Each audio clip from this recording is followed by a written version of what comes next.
Hello everyone, टिकलेज academy YouTube channel में आप सभी का स्वागत है। आज के वीडियो में प्रोडक्ट ऑफ इनर्शिया ये टॉपिक को हम आगे बढ़ाएंगे और आज हम इसका फोर्थ प्रॉब्लम सॉल्व करेंगे। तो क्वेश्चन क्या रहेगा उसके लिए? क्वेश्चन रहेगा find the product of inertia for the shaded region shown in figure with respect to X and Y axis. तो देखिए क्वेश्चन में जो डायग्राम दिया था वो आपके सामने है। ये प्रॉब्लम हमें सॉल्व करना है। इसके लिए क्वेश्चन में क्या लिखा है देखिए, क्वेश्चन हमने आज के वीडियो के डिस्क्रिप्शन में दे दिया है, वहां से भी आप देख सकते हैं। तो क्वेश्चन के अकॉर्डिंग यहां पे जो भी पार्ट शेडेड है हमें उसका product of inertia find out करना है about X and Y axis. और ये प्रॉब्लम सॉल्व करने के लिए हम वही फार्मूलेस का यूज करेंगे जो हमने प्रोडक्ट ऑफ इनर्शिया के फर्स्ट लेक्चर में बताए थे। तो अगर आपने वो फर्स्ट लेक्चर नहीं स्टडी किए हैं तो आप यहां से स्टडी कर लीजिएगा। सभी शेप्स का प्रोडक्ट ऑफ इनर्शिया का फार्मूला हमने उसमें बताए थे। तो चलो फाइनली अब ये प्रॉब्लम हम सॉल्व करना शुरू करते हैं। ये प्रॉब्लम की अगर बात करें तो नंबर ऑफ स्टूडेंट्स ये कहेंगे कि सर यहां पे एक सिंगल शेप दिया है जो कि है ट्रायंगल, लेकिन हम आपको बताना चाहेंगे कि यहां पे एक सिंगल शेप नहीं है, यहां पे दो शेप है और दोनों ट्रायंगल है और दोनों अलग अलग हैं। ये एक ध्यान में रखो। नंबर ऑफ स्टूडेंट्स ये प्रॉब्लम सॉल्व करते समय कंफ्यूज होते हैं। ये मोस्ट कंफ्यूजिंग प्रॉब्लम है और ये नंबर ऑफ टाइम्स अभी तक एग्जाम में आ चुका है। ये प्रॉब्लम कंफ्यूजिंग इसीलिए है क्योंकि ये प्रॉब्लम जो तरह से शो किया जा रहा है उसके वजह से नंबर ऑफ स्टूडेंट्स कंफ्यूज होते हैं। देखो नंबर ऑफ स्टूडेंट्स जो देखते हैं वो सिर्फ ट्रायंगल देखते हैं और उनको देखने पर ऐसा लगता है कि ये एक इक्विलैटरल ट्रायंगल है या तो इसको आइसोस्केलस ट्रायंगल समझते हैं, लेकिन यहां पे आप डिस्टेंस की तरफ ध्यान नहीं देते। अगर आप डिस्टेंस की तरफ ध्यान देंगे तो आपको पता चलेगा कि यहां पे दो ट्रायंगल्स है और वो दोनों अलग अलग है। यहां पे ट्रायंगल का बेस देखो क्या दिया है, ट्रायंगल का बेस है 9 और ट्रायंगल का हाइट है 9। ठीक है, ये तो ठीक है, लेकिन यहां पे देखो क्या लिखा है, यहां लिखा है 3 सेंटीमीटर। ये सबसे इंपॉर्टेंट है। नंबर ऑफ स्टूडेंट्स जब भी ये प्रॉब्लम एग्जाम में सॉल्व करते हैं तो जल्दी सॉल्व करने के चक्कर में गलती करते हैं। वो इसीलिए क्योंकि वो सिर्फ 9 और 9 की तरफ देखते हैं और प्रॉब्लम सॉल्व कर लेते हैं और सिर्फ एक ही शेप लेके उसका प्रोडक्ट ऑफ इनर्शिया निकालते हैं। लेकिन जैसा कि हमने कहा कि आपको ये 3 सेंटीमीटर की तरफ देखना है, तो ये देख के हमें ये समझ में आता है कि यहां पे ये जो ट्रायंगल है ये आइसोस्केलस ट्रायंगल बोलो या इक्विलैटरल ट्रायंगल बोलो, ऐसा कुछ भी नहीं है क्योंकि यहां से लेके यहां तक का डिस्टेंस देखो 3 सेंटीमीटर दिया है। नंबर ऑफ स्टूडेंट्स को ये एक ट्रायंगल यहां पे दिखता है और ये ट्रायंगल का भी वो प्रोडक्ट ऑफ इनर्शिया निकालते हैं, जबकि ऐसा कुछ भी नहीं है। ये सिर्फ कंफ्यूज करने के लिए दिया है, यहां पे कुछ भी नहीं है। ठीक है, आपको सिर्फ यही ट्रायंगल में सॉल्व करना है। तो हम एक काम करते हैं, यहां पे कंफ्यूजन कम करने के लिए सबसे पहले यहां पे दो ट्रायंगल्स बना लेते हैं। इसका मतलब ये जो यहां से लेके इतना ये जो 3 सेंटीमीटर है, यहां से एक वर्टिकल लाइन हम यहां पे पहले ड्रॉ कर लेते हैं। तो ये देखिए ये ऊपर के पॉइंट से हमने एक वर्टिकल लाइन बना लिए है और अब यहां पे जैसा कि आप देख सकते हैं दो ट्रायंगल आपको अलग अलग दिखाई दे रहे हैं और ये दोनों ट्रायंगल भले ही आपको सेम दिखाई दे रहे हैं लेकिन ये दोनों ट्रायंगल एक्चुअली सेम नहीं है। जो लेफ्ट साइड का ट्रायंगल है उसका बेस है 3 सेंटीमीटर जो दिया है और जो राइट साइड का ट्रायंगल है उसका बेस हो जाएगा 6 सेंटीमीटर क्योंकि टोटल 9 सेंटीमीटर है। 9 में से अगर आप 3 माइनस करेंगे तो इधर का बचेगा 6 सेंटीमीटर। एग्जाम में ये प्रॉब्लम जब कभी भी आता है तो ये इक्विलैटरल ट्रायंगल के समान या आइसोस्केलस ट्रायंगल के समान शेप जो है ऐसा शो किया जाता है, लेकिन आपको वो शेप देख के सॉल्व नहीं करना है। आपको डायमेंशंस पहले देखना है, आपको चेक करना है प्रॉपर्ली, देन आफ्टर आपको सॉल्व करना है। ये ध्यान में रखो। तो चलो अब हम इसको अब सॉल्व करना शुरू करते हैं। तो यहां पे कितने शेप्स लेके सॉल्व करेंगे? तो यहां पे हम आसानी से इसको दो शेप लेके सॉल्व कर सकते हैं, एक लेफ्ट साइड का ट्रायंगल, एक राइट साइड का ट्रायंगल। दोनों शेप का प्रोडक्ट ऑफ इनर्शिया हम अलग अलग निकालेंगे और फिर एट द लास्ट दोनों को हम ऐड करेंगे तो हमें टोटल प्रोडक्ट ऑफ इनर्शिया मिल जाएगा शेडेड पार्ट का। लेकिन आप चाहे तो ये प्रॉब्लम को 3 शेप लेके भी सॉल्व कर सकते हैं। कैसे 3 शेप? चलो वो तीनों शेप हम आपको बता देते हैं। वैसे तो हम 2 शेप लेके ही सॉल्व करने वाले हैं, लेकिन आपको एक जस्ट एक आइडिया दे देते हैं कि अगर 3 शेप्स अगर आपको लेके सॉल्व करना है तो आपको कौन से शेप लेना है। तो फर्स्ट शेप रहेगा ये रेक्टेंगल। देखो ये रेक्टेंगल का बेस रहेगा 3 और हाइट रहेगा 9। सेकंड शेप रहेगा ये ट्रायंगल। देखो ये ट्रायंगल का बेस रहेगा 6 और हाइट रहेगा 9। और थर्ड शेप रहेगा ये ट्रायंगल। देखो ये जो आपको ट्रायंगल दिखाई दे रहा है अनशेडेड, ये ट्रायंगल रहेगा, इसका बेस रहेगा 3 और हाइट रहेगा 9। ठीक है, और जब आप तीनों शेप लेके जब आप सॉल्व करेंगे तो ये ट्रायंगल का जो पीआई है वो आपको माइनस करना पड़ेगा क्योंकि ये अनशेडेड है। ठीक है, रेक्टेंगल का और ये ट्रायंगल का पीआई आपको प्लस करना है और ये ट्रायंगल का पीआई आपको माइनस करना है और फिर उसको आप सॉल्व कर सकते हैं। बिल्कुल सेम वैसे ही आंसर आएगा जैसे 2 शेप लेके सॉल्व करेंगे। तो चलो फिलहाल हम इसको सॉल्व करेंगे और जैसा कहा कि हमने 2 शेप लेके सॉल्व करना है सिर्फ, क्योंकि जितना कम शेप लेके सॉल्व करेंगे प्रॉब्लम जल्दी सॉल्व होगा और कैलकुलेशन भी इजी हो जाएगा, इसलिए हम इसको 2 ही शेप लेके सॉल्व करेंगे। तो ये एक लेफ्ट साइड का ट्रायंगल और राइट साइड का ट्रायंगल। तो चलो सॉल्व करने के लिए हम यहां पे इसका एक फॉर्मेट लिख लेते हैं क्योंकि मोमेंट ऑफ इनर्शिया या प्रोडक्ट ऑफ इनर्शिया की प्रॉब्लम सॉल्व करते समय एक फिक्स फॉर्मेट होता है वही फॉर्मेट के थ्रू सॉल्व करना होता है, काफी आसानी से सॉल्व होता है। तो वो फॉर्मेट हम पहले यहां पे लिख लेंगे। तो ये देखिए फाइनली हमने फॉर्मेट लिख के रखा है, ये फॉर्मेट के थ्रू हमें सॉल्व करना है और product of inertia find out करना है शेडेड रीजन का with respect to X and Y axis. वैसे तो प्रोडक्ट ऑफ इनर्शिया के प्रॉब्लम सॉल्व करने के नंबर ऑफ मेथड्स है, उसमें से ये एक मेथड है, लेकिन हम ये प्रॉब्लम को दो बार सॉल्व करने वाले हैं, एक लॉन्ग कट मेथड से और एक शॉर्टकट मेथड से। ये जो फॉर्मेट है ये लॉन्ग कट मेथड का फॉर्मेट है। शॉर्टकट मेथड के फॉर्मेट में आपको इतना सब कुछ लिखना नहीं होता है, आपको बस 2-4 इक्वेशंस लिखना होता है और प्रॉब्लम सॉल्व हो जाता है। इसके पहले के भी सभी प्रॉब्लम्स जो मोमेंट ऑफ इनर्शिया के हो और जो प्रोडक्ट ऑफ इनर्शिया के हो, सभी प्रॉब्लम्स हमने दोनों मेथड से आपको सॉल्व करके दिए थे, लॉन्ग कट मेथड से भी शॉर्टकट मेथड से भी। दोनों के थ्रू एक ही आंसर आता है, बस फर्क यह है कि लॉन्ग कट मेथड से सॉल्व करने में ज्यादा समय लगता है, शॉर्टकट मेथड से वही प्रॉब्लम सॉल्व करने में कम समय लगता है। तो ये प्रॉब्लम को भी हम आपको दोनों मेथड से सॉल्व करके बताएंगे, ठीक है। तो चलो यहां पे हम अब सॉल्व करना शुरू करते हैं। और जैसा हमने कहा था कि दो शेप्स है और दोनों के दोनों हम ट्रायंगल लेके सॉल्व कर रहे हैं, तो सबसे पहले लेफ्ट साइड का ट्रायंगल का जो बेस है वो बेस है 3 और हाइट है 9, ठीक है। तो ये हमने ट्रायंगल लिया है और यहां पे हमने लिखा है पीआई ऑफ ट्रायंगल 1, पहला ये ट्रायंगल, ठीक है। तो ये ट्रायंगल लिया है, ये ट्रायंगल का बेस है 3 और हाइट है 9 और एक्स और वाई के रिस्पेक्ट में हमें पीआई फाइंड आउट करना है। देन हमने यहां पे क्या लिखा है, एरिया, ए माने area, then X and Y, it means ये ट्रायंगल का जो भी सेंट्रॉइड है वो हमें यहां लिखना है। Then P X one Y one find out करना है ये फार्मूले से, और फिर P X Y find out करना है, ठीक है। इस तरह से ये ट्रायंगल 1 का फॉर्मेट है। ट्रायंगल 2 का भी फॉर्मेट बिल्कुल सेम है। ट्रायंगल 2 इट मींस ये राइट साइड का ट्रायंगल, इसका बेस है 6 और हाइट है 9, तो वो हमने यहां पे ट्रायंगल लिया है, वो वाई एक्सिस से इतना दूर है तो वो हमने यहां पे शो किया है, और बिल्कुल सेम स्टेप्स है जो वहां पे लिखी है। तो चलो सॉल्व करते हैं। तो ये जो ट्रायंगल है, सबसे पहले ये ट्रायंगल का हमें एरिया फाइंड आउट करना है। तो ट्रायंगल का एरिया फाइंड आउट करने का formula half base into height, it means half into 3 into 9 करेंगे। सो 3 9 ये 27 का हाफ करो तो आएगा वो, दैट इज 13.5, ठीक है। और ये सेंटीमीटर में दिया है तो ये हम लिखेंगे सेंटीमीटर स्क्वायर, ठीक है, एरिया। देन ये ट्रायंगल का X and Y find out करेंगे, तो ट्रायंगल का एक्स हो जाएगा दैट इज 2 सेंटीमीटर और ट्रायंगल का वाई हो जाएगा दैट इज 3 सेंटीमीटर, ठीक है। ये जो हमने एक्स और वाई फाइंड आउट किया है ये कैसे, तो ये हमने इनडायरेक्टली सेंट्रॉइड फाइंड आउट किए हैं। उसके लिए आपका सेंट्रॉइड का कॉन्सेप्ट क्लियर होना चाहिए। इसके पहले हमने नंबर ऑफ सेंट्रॉइड के वीडियोस अपलोड किए थे, वो वीडियोस आप देख लीजिएगा, सेंट्रॉइड का कॉन्सेप्ट आपका क्लियर हो जाएगा। सेंट्रॉइड में सबसे इंपॉर्टेंट होता है एक्स एंड वाई।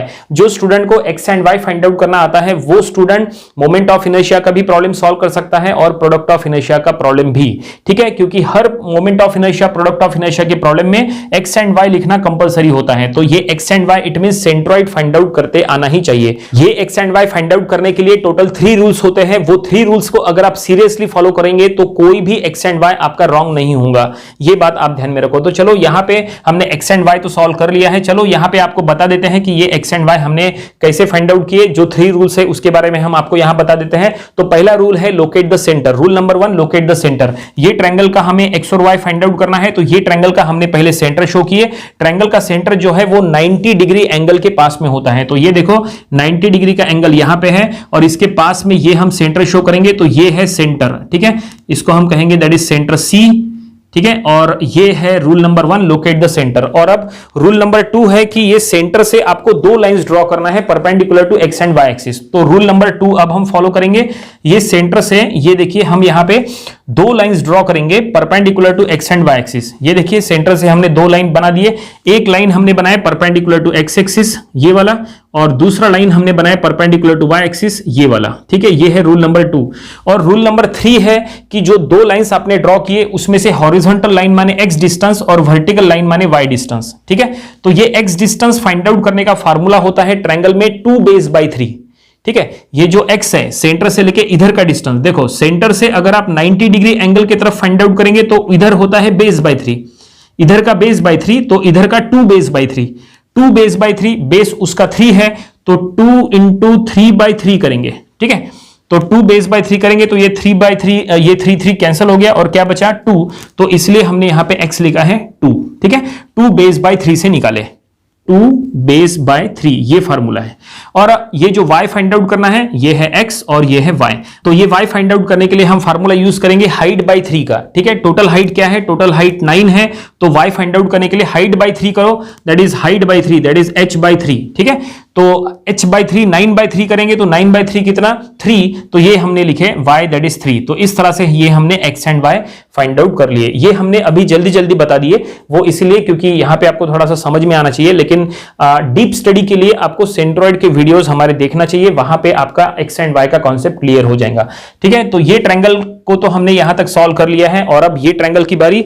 लेकिन ये ट्रायंगल को अगर आप सॉल्व करना है तो ये ट्रायंगल का बेस आपको समझना है। तो ये ट्रायंगल का बेस हमने क्या बताए थे 6 और इसका हाइट कितना 9, तो इसका बेस और हाइट हमने यहां पे लिखा है। चलो अब ये ट्रायंगल में देखते हैं एरिया x एंड y। तो सबसे पहले एरिया, तो एरिया फाइंड आउट करने का formula half base into height, तो हाफ इंटू 6 इंटू 9 करो तो ये कितना आएगा, तो ये आएगा दैट इज 27 और इसका यूनिट रहेगा cm स्क्वायर। ठीक है, ये हमने एरिया फाइंड आउट कर लिए। और अब x और y की बारी, तो ये ट्रायंगल का x हो जाएगा दैट इज देखो ये ट्रायंगल मतलब ये, तो ये ट्रायंगल का x हो जाएगा दैट इज 5 सेंटीमीटर और ये ट्रायंगल का y हो जाएगा फिर से 3 सेंटीमीटर।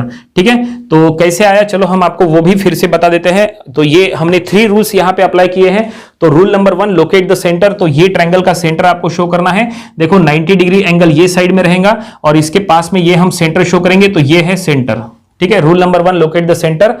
तो और रूल नंबर 2 यहां से फॉलो करना है कि सेंटर से आपको 2 लाइंस ड्रॉ करना है perpendicular to X and Y axis. तो ये हमने एक लाइन बना देंगे परपेंडिकुलर टू एक्स एक्सिस देखो, और एक लाइन हम बना देंगे that is perpendicular to Y axis, तो वो कुछ ऐसी रहेंगी। ठीक है, और जो 2 लाइंस आपने बनाए हैं, रूल नंबर 3, जो 2 लाइंस आपने बनाए हैं उसमें से हॉरिजॉन्टल लाइन माने एक्स डिस्टेंस और वर्टिकल लाइन माने वाई डिस्टेंस। देखो अगर आप प्रॉपर्ली चेक करेंगे दोनों का जो एक्स है वो, देखो ये जो ट्रायंगल था, ये ट्रायंगल का जो एक्स का लाइन था और ये ट्रायंगल का एक्स का लाइन, ये दोनों ओवरलैप करेंगे। ठीक है, क्योंकि दोनों का जो सेंटर है वो सेम हाइट के ऊपर है इसीलिए। ठीक है, तो ये ट्रायंगल का यहां से यहां तक x था, तो ये ट्रायंगल का यहां से लेके यहां तक x रहेगा। ठीक है, और ये क्या है, तो ये है y इस तरह से। तो बस यही x एंड y हमने फाइंड आउट किया है। तो y तो बिल्कुल सेम है, हाइट जैसा हमने कहा कि दोनों का सेंटर सेम हाइट पे है, तो ये y फाइंड आउट करने के लिए हमने हाइट बाय 3 का फार्मूला यूज किए थे। हाइट बाय 3 दैट इज 9/3, तो ये y के लिए भी बिल्कुल वही करना है, हाइट बाय 3 दैट इज 9/3, तो ये हमने लिखे y कितना 3। लेकिन x कैसे फाइंड आउट किए, तो x फाइंड आउट करने के लिए हमने क्या किए, ये ट्रायंगल में हमने इतना डिस्टेंस पहले फाइंड आउट किया। देखो इतना डिस्टेंस, ये डिस्टेंस, बस ये इतना डिस्टेंस पहले फाइंड आउट करो। ठीक है, ये जो हमने डार्क किया है इतना डिस्टेंस आपको बेस बाय 3 के फार्मूले से मिलता है। क्या कहा, बेस बाय 3। देखो यहां पे लिखते हैं बेस बाय 3, आपको ये इतना डिस्टेंस बेस बाय 3 के फार्मूले से मिलता है। ठीक है, बेस क्या है, तो ये ट्रायंगल का बेस है 6, ये ट्रायंगल का बेस 6 है, 6/3, बेस बाय 3 माने 6/3, तो वो हो जाएगा 2। इसका मतलब यहां से लेके यहां तक हो जाएगा 2। देखो इतना डिस्टेंस, ये जो हमने डार्क किया है ये हो जाएगा 2 और यहां से लेके इधर का डिस्टेंस हो जाएगा 3, क्योंकि ये ट्रायंगल का बेस 3 है, तो ये टोटल हो जाएगा 5। ठीक है, तो इस तरह से, क्योंकि जो x है वो ये सेंटर से लेके पूरा इधर तक का x है, तो ऐसे में आपको 2 डिस्टेंस ऐड करना है, यहां से लेके इतना डिस्टेंस ये पहला और यहां से लेके ये दूसरा। ठीक है, ये दोनों डिस्टेंस को ऐड करेंगे तो आपको x मिल जाएगा। तो ये बेस बाय 3 से ये मिला 2 + 3, तो इस तरह से 5। तो ये हमने ये ट्रायंगल का x फाइंड आउट कर लिए 5। उम्मीद करते हैं कि ये x एंड y आपको समझ में आया होगा। और अब हम आगे बढ़ेंगे और अब यहां पे देखो एरिया xy तो दोनों ट्रायंगल का हमने निकाल लिए और अब यहां पे लिखा है px1y1 और यहां लिखा है px2y2। इसका क्या मतलब है, x1y1 क्या है, तो x1y1 हमें यहां पे शो करना पड़ेगा, अभी तक हमने वो शो नहीं किया है। तो px1y1 मतलब product of inertia about the centroidal axis, यहां पे भी px2y2 मतलब product of inertia about the centroidal axis. तो यहां पहले हमें सेंट्रोइडल एक्सिस दोनों ट्रायंगल में शो करना पड़ेगा, यहां पे भी और यहां पे भी। तो चलो शो करेंगे। तो हमने क्या कहा, सेंट्रोइडल एक्सिस, तो जो एक्सिस सेंटर से पास होती है ऐसे एक्सिस को सेंट्रोइडल एक्सिस कहते हैं। तो हमें वो यहां पे शो करना है। तो ये ट्रायंगल का सेंटर यहां पे कहीं ना कहीं होगा। देखो ये सेंटर है, तो ये सेंटर से हम यहां पे 2 एक्सिस निकालते हैं। तो ये देखिए दोनों ट्रायंगल के सेंटर से ये हमने सेंट्रोइडल एक्सिस शो किया है। पहले ट्रायंगल में x1y1 सेंट्रोइडल एक्सिस और दूसरे ट्रायंगल में x2y2 सेंट्रोइडल एक्सिस। ठीक है, और ये जो सेंट्रोइडल एक्सिस आपको शो करना है वो मेन जो रेफरेंस एक्सिस है उसी के अलोंग शो करना है। देखो रेफरेंस एक्सिस x एक्सिस इधर जा रहा है, तो उसका जो x1 है उसका भी डायरेक्शन हमने इधर रखे। y जो एक्सिस है वो उसका डायरेक्शन ऊपर है, तो y1 भी हमने ऊपर रखे और यहां पे भी इसी तरह से आपको शो करना है। ठीक है, शेप कोई भी टाइप से हो, आपको ये सेंट्रोइडल एक्सिस मेन जो रेफरेंस एक्सिस है उसी के डायरेक्शन में आपको शो करना है। और अब यहां पे ये Px1y1 फाइंड आउट करेंगे, इसका मतलब product of inertia about the centroidal x1y1 axis, यहां पे भी product of inertia about centroidal x2y2 axis. तो यहां पे फार्मूला है b²s²/72 और यहां पे फार्मूला है -b²s²/72। ऐसा क्यों? ऐसा इसलिए क्योंकि ट्रायंगल में हमने जो फार्मूलेज लिख के दिए थे, ट्रायंगल टोटल 4 टाइप के हो सकते हैं, तो ये टाइप के ट्रायंगल के लिए माइनस वाला फार्मूला लगता है, ठीक है, और ये टाइप के ट्रायंगल के लिए आपको प्लस वाला फार्मूला यूज करना है। ये हमने स्टैंडर्ड फार्मूलेज बताए थे प्रोडक्ट ऑफ इनर्शिया के फर्स्ट लेक्चर में, तो वो फर्स्ट लेक्चर आप देख लीजिएगा, ठीक है। तो चलो हम यहां पे b माने बेस, h माने हाइट यहां पे पुट करेंगे। तो ये ट्रायंगल का बेस है दैट इज 3 स्क्वायर और इसका हाइट है that is 9 square divided by 72। और यहां पे पुट करते समय माइनस का यूज करना है, तो माइनस पहले बाहर यहां पे लगाना है। b माने बेस है 6 स्क्वायर और हाइट है 9 स्क्वायर डिवाइडेड बाय 72 और इसका आंसर माइनस में आएगा, उसका प्लस में आएगा। चलो इसको हम सॉल्व करेंगे और इसके लिए आपको कैलकुलेटर का यूज करना है। तो ये हम लिखेंगे 3 स्क्वायर माने 9 इंटू 81 डिवाइडेड बाय 72। तो ये आ चुका है पहले का आंसर दैट इज 10.125। हम लिखेंगे 10.125, इसका यूनिट रहेगा cm टू द पावर 4। इसको हम सॉल्व करेंगे तो ये 6 स्क्वायर इसका मतलब 36, 9 स्क्वायर मतलब 81 डिवाइडेड बाय 72, ठीक है। तो ये आंसर आएगा दैट इज 40.5, इसका यूनिट भी cm टू द पावर 4। हमेशा ध्यान में रखो, मोमेंट ऑफ इनर्शिया हो या प्रोडक्ट ऑफ इनर्शिया हो, यूनिट आपको अगर मीटर में दिया है तो मीटर टू द पावर 4 लिखना है, cm दिया है तो cm टू द पावर 4 लिखना है, mm दिया है तो mm टू द पावर 4 लिखना है। ये हमेशा ध्यान में रखना है, mi में भी और pi में भी। और अब नेक्स्ट है pxy फर्स्ट शेप का equals to px1y1 plus axy। तो चलो हम यहां पे पुट करेंगे। ये जो इक्वेशन है ये परपेंडिकुलर एक्सिस थ्योरम का इक्वेशन है, वो हमने यहां पे भी यूज किया है और यहां पे भी। तो ये हम लिखेंगे px1y1, इसका मतलब 10.125 और प्लस a माने एरिया जो कि है 13.5, x माने 2 और y माने 3 जो हमने सॉल्व किए थे वो हमने यहां पे पुट करना है। और यहां पे भी हम पुट करेंगे, ये माइनस में है 40.5 और a माने एरिया यहां पे 27, x है 5 और y है 3। इस तरह से ये हमने पूरे सभी के वैल्यूज यहां पे पुट कर लिए हैं और बस इसको अब कैलकुलेटर में सॉल्व करना है। तो ये हमने pxy फर्स्ट शेप का और ये हमने pxy सेकंड शेप का फाइंड आउट कर लिए। तो फाइनली ये दोनों ट्रायंगल का हमने अलग अलग product of inertia find out कर लिया है with respect to x and y axis. और अब ये दोनों का प्रोडक्ट ऑफ इनर्शिया अब हमें ऐड करना है। तो ये हमने स्टेप लिखा है pxy equals to that is pxy first shape का प्लस pxy सेकंड शेप का। तो पहले शेप का जो pxy है वो है हम लिखेंगे 91.125 और दूसरे शेप का pxy है दैट इज 364.5 और अब बस ये दोनों को ऐड करना है। तो इसका आंसर आएगा 455.625, इसका यूनिट रहेगा cm टू द पावर 4।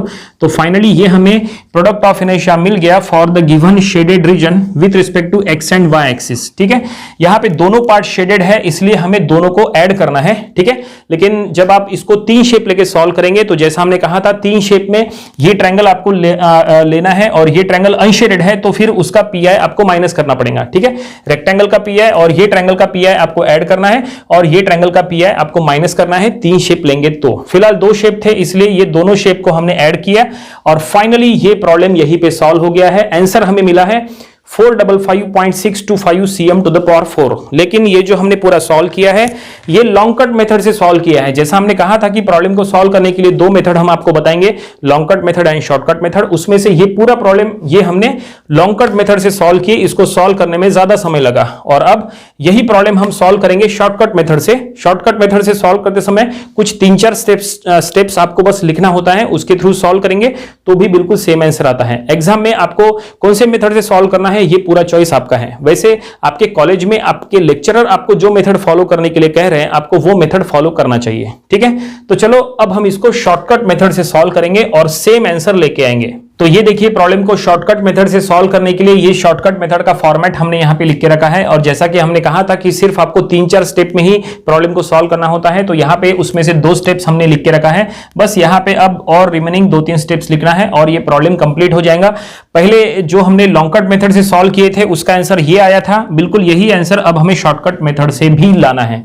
तो चलो यहाँ पे देखो हमने क्या लिखा है pxy मतलब product of inertia about reference X and Y axis. ये जो reference X and Y axis है, इसी के along P I find out कर रहे हैं, तो ये हमने लिखा है P X Y equals to P I of triangle 1। तो यहां पे दो ट्रायंगल लेके हम सॉल्व कर रहे हैं, ट्रायंगल 1 ट्रायंगल 2, तो ये जो ट्रायंगल 1 है उसके लिए हमने लिया है P I of triangle 1 plus P I of triangle 2, दोनों को हम प्लस कर रहे हैं क्योंकि दोनों शेडेड है इसीलिए। और अब इसके अंदर हमने परपेंडिकुलर एक्सिस थ्योरम का इक्वेशन लिखा है जो पिछले बार हमने लॉन्ग कट मेथड में यूज किए थे, बिल्कुल वही इक्वेशन यहां लिखा है। पहले ट्रायंगल के लिए देखो, ट्रायंगल 1 ये है, तो पहले ट्रायंगल 1 के लिए पी एक्स1 वाई1 प्लस ए एक्स वाई, और ट्रायंगल 2 जो कि उधर साइड का है तो ट्रायंगल 2 के लिए पी एक्स2 वाई2 प्लस ए एक्स वाई। फॉर्मूला बिल्कुल सेम है, बस आपको यहां x1 y1 लिखना है और यहां x2 y2 लिखना है। और ये x1 y1 क्या है, तो ये है product of inertia about centroidal axis, यहां पे भी और यहां पे भी, ठीक है। और बस अब यहां पे सभी की वैल्यूज यहां पे हमें पुट करना है, तो चलो देखते हैं वैल्यूज कैसे पुट अप करना। इसका मतलब अब हमें स्टेप नंबर 3 लिखना है, और ये स्टेप नंबर 3 सबसे इंपॉर्टेंट है। नंबर ऑफ स्टूडेंट्स जो शॉर्टकट मेथड से सॉल्व करते हैं वो जल्दी सॉल्व करने के चक्कर में ये स्टेप नंबर 3 को गलत लिखते हैं। एक बात ध्यान में रखो, ये जो स्टेप नंबर 3 है इसमें एक भी नंबर अगर ऊपर नीचे हो गया तो आपका आंसर रॉन्ग हो जाएगा, इसलिए ये स्टेप नंबर 3 बिल्कुल करेक्ट लिखना है। इसको लिखने में थोड़ा सा टाइम स्पेंड आपको करना पड़ेगा। तो चलो यहां पे हम दोनों ब्रैकेट में वैल्यूज हम पुट करेंगे, तो ये काफी लंबा इक्वेशन होगा, तो हम इसको यहां से स्टार्ट करेंगे क्योंकि ये काफी बड़ा हो सकता है। तो चलो ये पहले ब्रैकेट को हम बनाते हैं, तो देखो पहले ब्रैकेट में क्या लिखा है, पी एक्स1 वाई1 प्लस ए एक्स वाई। ट्रायंगल 1 ये ट्रायंगल के लिए पी एक्स1 वाई1, तो ये टाइप के ट्रायंगल के लिए फार्मूला होता है B square S square by 72, जो हमने आपको बताए थे, क्या बताए थे, B square S square by 72। ये फार्मूला पी आई का है सेंट्रोइडल एक्सिस के अलॉन्ग ये टाइप के ट्रायंगल के लिए, तो ये फार्मूला हम यहां पे यूज करेंगे। बी माने बेस, एच माने हाइट, तो सीधा हम वैल्यूज यहां पे पुट कर लेंगे। तो ये ट्रायंगल का बेस और हाइट हमें पता है, उसका हम यूज करेंगे 3 square into 9 square divided by 72, ठीक है, B square S square by 72 plus यहां पे ए माने एरिया, तो ये ट्रायंगल का area half base into height, that is half into 3 into 9, तो वो हो जाएगा दैट इज 13.5, ठीक है। और अब इंटू एक्स एंड वाई, तो ये ट्रायंगल का centroid it means X and Y वो हमें यहां पे लिखना है। तो ये ट्रायंगल का एक्स हमने बताए थे दैट इज 2 और वाई हमने बताए थे 3, तो ये हम लिखेंगे, ठीक है। इस तरह से ये हमने पहला ब्रैकेट कंप्लीट कर लिए, ठीक है। ये जो ट्रायंगल है, ये ट्रायंगल का एक्स हमने बताए थे 2 और वाई 3, यहां पे हम लिख लेते हैं, और ये ट्रायंगल का एक्स हमने बताए थे 5 और वाई फिर से 3, इस तरह से, ठीक है। तो उसी का हम यहां पे यूज कर रहे हैं। तो चलो अब हम आगे बढ़ेंगे, पहला ब्रैकेट हमने बना लिए और अब दूसरा ब्रैकेट बनाएंगे, तो प्लस ये ब्रैकेट अगर हम बनाना है तो देखो पी एक्स2 वाई2, मतलब ये जो ट्रायंगल 2 है, ये टाइप के ट्रायंगल के लिए product of inertia centroidal axis के अलॉन्ग पी एक्स2 वाई2, तो ये टाइप के ट्रायंगल के लिए आपको फिर से यही फार्मूला यूज करना है, लेकिन यहां पे आपको माइनस का यूज करना है ये टाइप के ट्रायंगल के लिए। तो माइनस हम यहां पे लिखेंगे, इसका बेस है 6 और हाइट है 9, तो हम लिखेंगे that is 6 square into 9 square by 72, ठीक है, प्लस ए माने एरिया, ये ट्रायंगल का area half base into height से निकालो, तो इसका हाफ इंटू 6 इंटू 9 करेंगे, तो ये हो जाएगा दैट इज 54/2 दैट इज 27, ठीक है, इंटू एक्स एंड वाई, तो ये ट्रायंगल का एक्स और वाई 5 और 3 है जो हमने बताए थे, 5 इंटू 3, तो ये हमने फाइनली दोनों ब्रैकेट्स यहां पे हमने बना लिए। इट मींस ये हमने स्टेप नंबर 3 लिखे हैं, और जैसा हमने कहा था ये स्टेप नंबर 3 बिल्कुल आपको ध्यान से लिखना है, एक भी नंबर एक भी डिजिट ऊपर नीचे नहीं होना चाहिए, इसमें आपको टाइम स्पेंड करना है और फिर आपको सॉल्व करना है। तो चलो अब हम इसके आंसर्स निकालते हैं। तो इसके लिए अब आप कैलकुलेटर का यूज करेंगे। ये जो पहला ब्रैकेट है, ये पहला ब्रैकेट आप कैलकुलेटर में एज इट इज पुट करो। कैसे में ये सब कुछ पहले ब्रैकेट में जो कुछ भी है वो एज इट इज पुट करने के बाद आंसर आएगा 91.125, ठीक है। और ये जो सेकंड ब्रैकेट है, सेकंड ब्रैकेट अगर आप कैलकुलेटर में पुट करेंगे एज इट इज, माइनस भी आपको यहां ले लेना है, तो आंसर आएगा दैट इज प्लस 364.5। वैसे ये जो आंसर्स यहां पे लिखे हैं यही आंसर्स हम यहां पे लिख रहे हैं, ठीक है, क्योंकि हमें पता है कि वही आंसर आने वाला है, आप कैलकुलेटर में चेक कर सकते हैं। और अब ये दोनों को ऐड करने के बाद आंसर है दैट इज 455.625 और इसका यूनिट रहेगा cm टू द पावर 4। तो ये हमें finally pxy it means product of inertia मिल गया for the given shaded region with respect to X and Y axis, और ये हमने शॉर्टकट मेथड से सॉल्व किए। दोनों मेथड के थ्रू आंसर बिल्कुल सेम आएगा। तो फाइनली प्रॉब्लम में जो कुछ भी फाइंड आउट करने के लिए कहा था वो हमने फाइंड आउट कर लिया है, और प्रॉब्लम को हमने दोनों मेथड से आपको सॉल्व करके बता दिए, लॉन्ग कट मेथड से भी शॉर्टकट मेथड से भी। उम्मीद करते हैं कि दोनों मेथड आपको समझ में आई होगी। ये प्रॉब्लम आपको अपनी प्रैक्टिस बुक में भी सॉल्व करके देख लेना चाहिए। ये था आज का प्रोडक्ट ऑफ इनर्शिया का प्रॉब्लम नंबर 4। इसके पहले जो हमने इसके 3 प्रॉब्लम्स लिए थे वो भी आपको स्टडी कर लेना चाहिए, और इसके आने वाले वीडियोस में हम इसके और भी नंबर ऑफ प्रॉब्लम्स कवर करेंगे ताकि इसकी अच्छी खासी प्रैक्टिस हो जाए। तो मिलते हैं नेक्स्ट वीडियो में, थैंक यू वेरी मच।